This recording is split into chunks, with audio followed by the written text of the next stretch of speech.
प्रणम्य शिरसा देवं गौरीपुत्रं विनायकं प्रणम्य शिरसा देवं गौरीपुत्रं विनायकं भक्तवासं स्मरे नित्यम् आयुकामार्थसिद्धये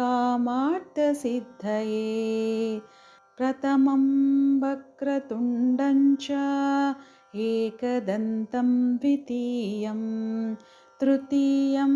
कृष्णपिङ्गाक्षं गजवक्त्रं चतुर्थकं लम्बोदरं पञ्चमं च षष्ठं विकटमेव च सप्तमं विघ्नराजं च धूम्रवर्णं तथाष्टकं नवमं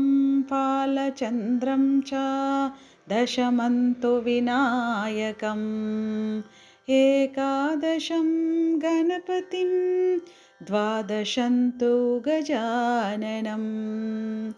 द्वादशैतानि नामानि त्रिसन्ध्यं यः पठेन्नित्यं न च विघ्नभयं तस्य सर्वसिद्धिकरं प्रभो विद्यार्थी लभते विद्यां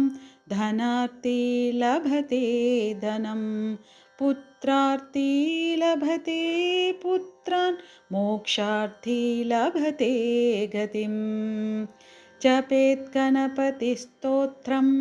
चतुर्मासै फलप्लभत्।